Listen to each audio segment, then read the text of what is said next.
Parsons and had this to say about Micah's debut in Green Bay on Sunday.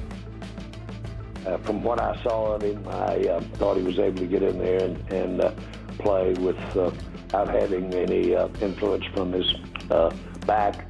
And I say that with a straight face, I do.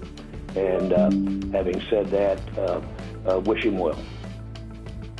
Oh, good Lord. I almost hate to ask you. What do you think of what Jerry had to say? So what? Yeah. So what? Like, let's focus on the Dallas Cowboys. I know they asked Jerry a question. He does his radio show weekly.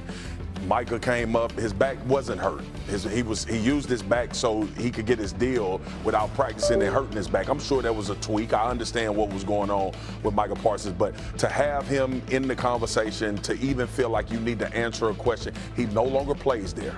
He's in Green Bay now. And I think he's headed for greener pastures. So let's just rock out with Micah being a Green Bay Packer, and let's focus on what the Dallas Cowboys need to do to try to win games. What a completely different organization Micah Parsons has landed with. Like, wow. So I did not think I was going to have to respond to Jerry talking about Micah. It's never over. Week 1 of the NFL season when he's no longer in a uniform. This is what you get. This is what you get, reporter cowboy. This is what you get, my friend. Parsons did play 29 snaps. He played about 45% of possible plays against the Lions. He had 3 pressures, resulting in a sack, an interception, a completion for a 2-yard loss. So, Dan Quinn, what do you think about him playing against your guys on Thursday? How do you combat a guy? Is it inevitable that he's going to make those plays in that backfield? Are you asking what would I do if I was coaching him? Yeah, I'd sit him this week on a short week. That's classic DQ right there. For more, we bring in Rob Demovsky, who obviously covers the Packers and does such a great job for us. It's a really short week. Obviously, it's a Thursday night game. So what's the game plan regarding Micah, Rob? Well, Hannah, guess who decided how much Micah Parsons was going to play in his debut here last Sunday against the Lions? Well, the answer? Micah Parsons, or at least he talked the defensive coaches into letting him play those 29 snaps that you mentioned. And it makes sense because after the game, Packers coach Matt LaFleur said that was more than he anticipated that Parsons would play, and he joked that he would investigate just what happened. Well, here's how Parsons made his case. I was tired as ever, but, you know, at the end of the day, like, you just got to want it a little bit more than that next guy. And I think that's just what it's about. And it's the determination, it's the will, it's the grunt, you know, really to push while you're tired.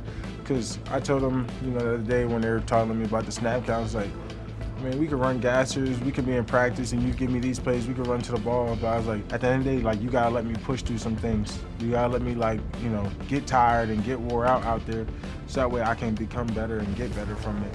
And, you know, that's when it was like, okay, your reps can go up. Like, you gotta really, like, sometimes you gotta fight for your own right to play. As for Thursday here against Washington, remember when Parsons got here, Packers defensive coordinator Jeff Hafley said he immediately started drawing up plays for Parsons. Well, Parsons said today this might be a game where some of those come out. And it's also worth noting, Hannah, that against Washington, Micah Parsons has 10.5 sacks in his career. That's his most against any opponent.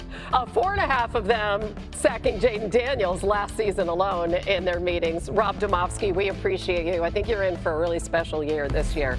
Meanwhile, Jaguars quarterback Trevor Lawrence in his first year under new head coach Liam Cohen might not have had the best statistical game against the Panthers, but he certainly did what he had to do to get his team a win. One of the highest paid players in all of the land. Lawrence is now working under his 3rd offensive system in 5 years, went 19 for 31, a touchdown, an interception, added another 12 yards on 4 carries. Hey, let's go to the dynamic duo. Break it down for us, Dan and Mina. Week 1, confidence is back, at least for that time, for Trevor Lawrence, and that's what good play callers, good coaching does. Trevor Lawrence, for a year and a half now, has struggled with just letting the football go. You're going to get an internal pressure, linebacker replace. It's 3 deep, 3 underneath. He's going to work up to the top of your screen. That linebacker goes there. No, quickly get backside and replace it. Now 2nd and 8 becomes a first down for our offense. Trevor Lawrence didn't do that last year. This time it's a short in and a corner route up top. That nickel defender tells you what to do with the football. It's 1, 2, 3. Is he lifting? Yes, get the ball out right now. Yards after the catch. So 1st and 20 because a penalty becomes 2nd and 9. Now listen, give me this.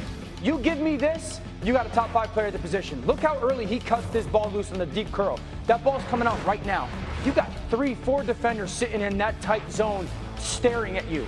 Cut it loose, dude. Trust your eyes and let it fly into that zone. That ball is pinned on that receiver for a huge conversion. That last clip for me, we didn't get Trevor Lawrence like that last year. That would have been a double hitch, triple hitch, or not even a throw at all. If they get that, they get a different quarterback this season. I think you saw he had faith in the structure of the offense, and why shouldn't he? I mean, Liam Cohen, the effect I feel like is obvious already. I loved what I saw from the run game. You know, we have these offensive coordinators switching teams, going to what we believe to be inferior offensive lines, and that run game doesn't always come with it. We're going to talk about Chicago later. This run game, I thought looked as best as it's looked in Jacksonville for quite some time with Trevor Etienne.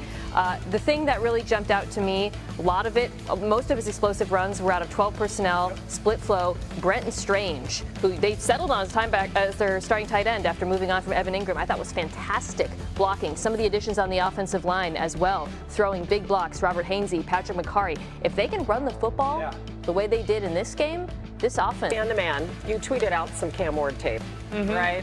What did you see for the #1 overall pick? The guy's a guy. He was so good. Cam Ward, he darts. sees it and throws it. This team would have beaten the Broncos in Denver if not for like 8 drops. I mean, they had 4 drops in the 4th quarter. And so I think if you're the Titans, you're sitting there going, our quarterback sees it. He's fearless. He's confident with his arm. They just got to get those guys around him to catch it a little bit more consistently and get used to that ball. Is when you turn your head looking for it, it's out of his hand coming your way. Yeah, they host the Rams on Sunday. All right, let's go to, just had to add that in. Line. We'll talk to you next week. To Detroit, they're already halfway their loss total from last season. They fell to the Packers by 14 at Lambeau. With that loss, their chance to make the playoffs falls from 67 to 39%, according to ESPN Analytics. 9th highest percentage among NFC teams. 28% drop, biggest among all teams before week 1 to now. So, Swagoo, no Ben Johnson, no Aaron Glenn. What went wrong for the Lions? Yeah, obviously the coordinators are missing, but the physicality and the inability to create explosive plays. That's what this offense became synonymous with. Jared, obviously in the play action game, was a killer last year. And what they did offensively, the offensive line got pushed around. And this is just not something that you've grown accustomed to. I'm sure Dan Campbell is going to address this. He's an upfront type of guy, but the way that they were beat to the punch by the Green Bay Packers, they just looked slow. They got knocked back, and a lot of things about Detroit that we've grown to love over these past couple of years did not show up against the Green Bay Packers. They host Ben Johnson's Bears on Sunday. Thank you, schedule makers. It's going to be 0-2. Yeah, I know. Think about that. All right, what went wrong with the Texans? Their quest for a 3rd straight division title off to a rough start. Only managed 9 points against the Rams. Their chances to make the playoffs, according to ESPN Analytics, dropped 19 points down to 35%. Entering the season, the Texans had the best chance to make the playoffs in the AFC South, and now they rank behind the Colts and the Jaguars. Mina, what went wrong for H-Town? Same stuff that went wrong last year. I mean, it just felt like deja vu. The offensive line still can't pick up stunts. The run game on early downs stinks. C.J. Stroud in this game averaged 10.7 yards to go on 3rd down. More than a 1st down. And it just leads to a lot of the same issues we saw last season. He's just constantly under siege. They did not fix the offensive line. Fortunately for them, they can figure it out. It's a long season. And we are all complete idiots because we picked them to win. After a gain of 2.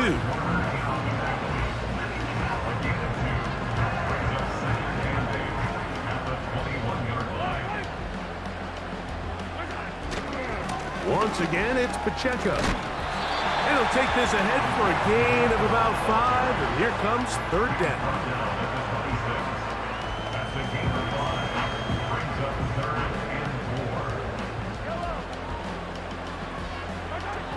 Out of the gun, here's Mahomes. Oh, in trouble. Down he goes. A 6-yard loss. It's 4th down.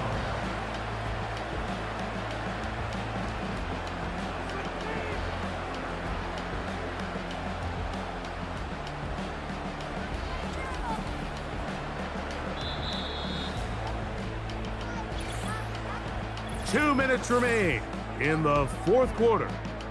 Greg and I back on EA Sports after this. On 4th down, on is the Chiefs' new punter for 2024, Matt Ariza. Ronnie Bell is back deep to return it. This is taken at at the 25. Oh, how about the coverage there? Met and dropped before he can get a return going.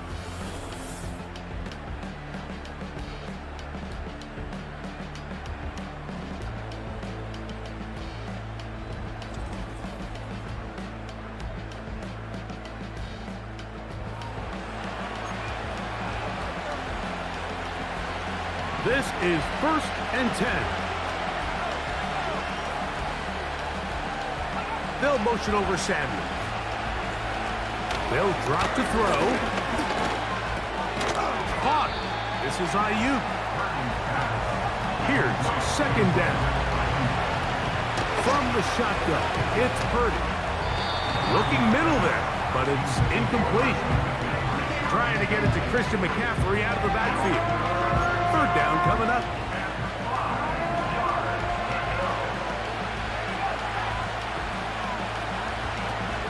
Out of the gun, it's Purdy. Has his man, it's Samuel.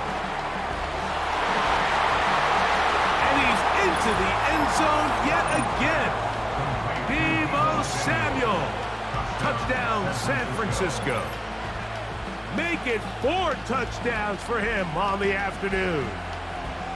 So that one, his 4th touchdown catch of the game. That is 1 behind the single-game NFL record. And he will get in for the 2. They open up the bag of tricks on the goal line and add a pair of points. Nothing fancy here. This was old-school throwback smash-mouth football, and they're able to pick up the 2-point play.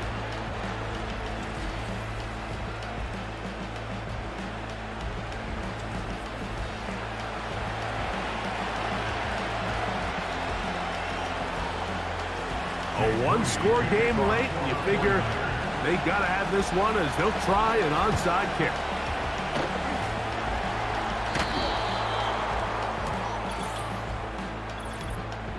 Illegal touching. Offense.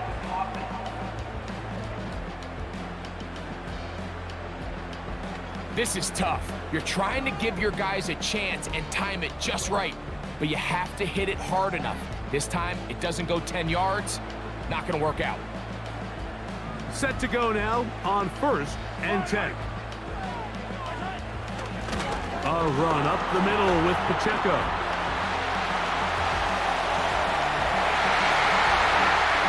The speed on display.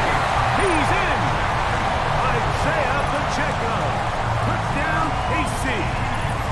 Big play out of the running game as the back accelerates.